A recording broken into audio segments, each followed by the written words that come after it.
Yang kedua adalah bagaimana Allah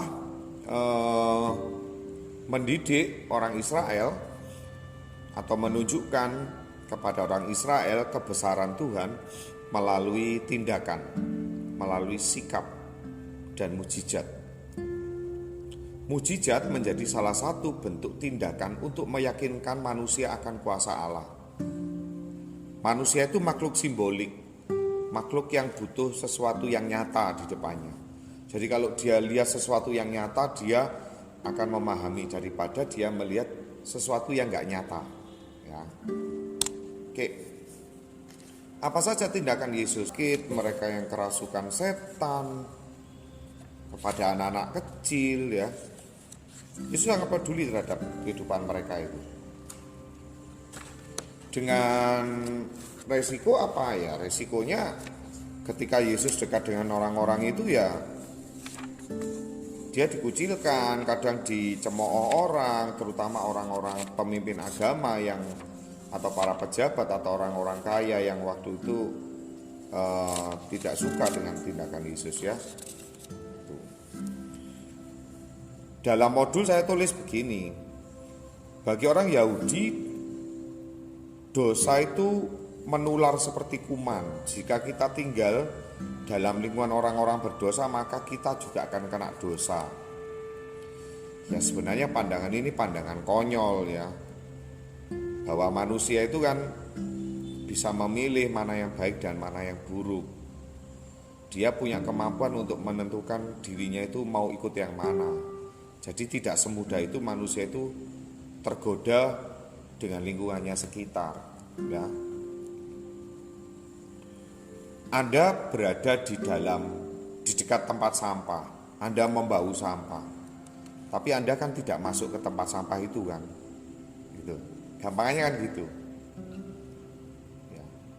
Apakah orang di dalam penjara yang dikatakan semua ada kumpulan orang-orang jahat, mereka tidak bisa bertobat? Ya mereka bisa bertobat loh. Ya tergantung orangnya masing-masing, ya. Oke. Orang Yahudi mengucilkan kaum pendosa. Kaum pendosa itu harus dijauhi dan tidak layak hidup di tengah-tengah masyarakat. Itu yang mau ditentang Yesus, ya. Bahwa kerajaan Allah itu bukan hanya miliknya orang baik aja, bukan miliknya para pemimpin agama saja, bukan miliknya orang-orang yang sok-sok hidup suci saja, tidak. Bahkan kalau di Indonesia sekarang itu orang bisa mengatakan kejahatan dengan kedok agama, itu bahaya, anak-anak, ya.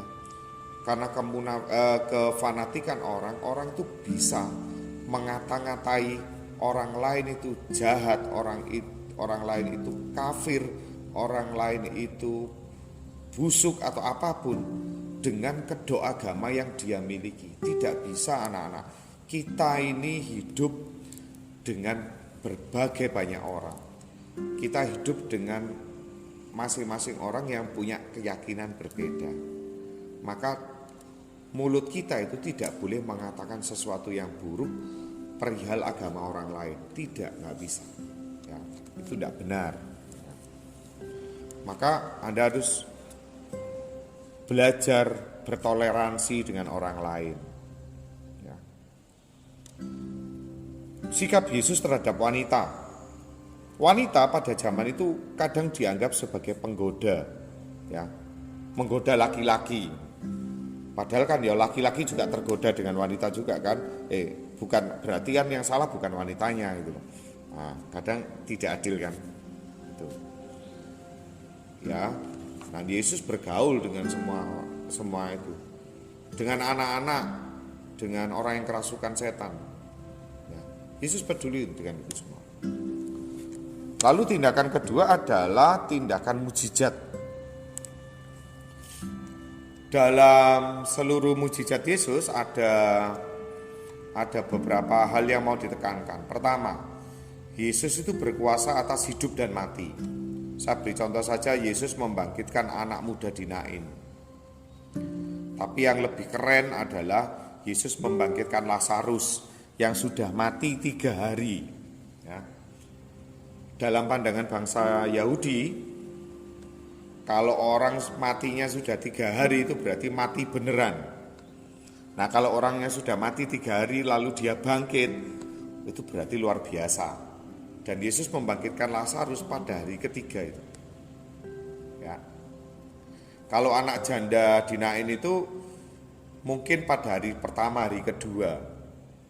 Nah, tapi kalau Lazarus dibangkitkan pada hari setelah hari ketiga itu dibangkitkan. Nah, yang kedua, Yesus berkuasa atas alam. Kerap kali Yesus membuat mujizat ya, meredakan angin ribut. Lalu Petrus bisa menangkap ikan sekian banyak.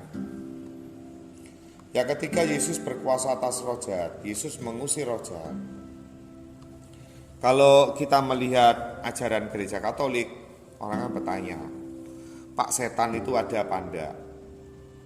Di dalam ajaran gereja Katolik dikatakan bahwa Tuhan itu pada awalnya menciptakan malaikat. Ya.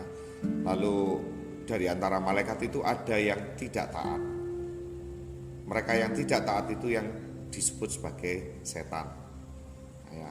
Dalam kehidupan nyata bahwa setan itu sebagai penggoda manusia, penggoda untuk dia berbuat yang tidak baik.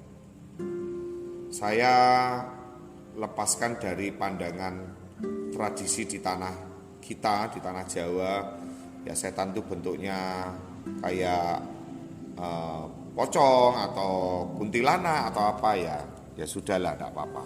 Tapi yang saya mau tekankan di sini bahwa roh jahat itu menggoda manusia untuk berbuat yang tidak baik. Oke. Itu penjelasan saya pada hari ini tentang bagaimana Yesus bertindak melalui sabda dan tindakan. Setelah ini kamu boleh mengerjakan modul halaman 21 dan 22, lalu modul halaman 26. Setelah itu foto dan upload di tempat yang sudah saya berikan. Tapi sebelum kita bekerja, saya buka untuk sesi pertanyaan dulu bila Anda mau bertanya.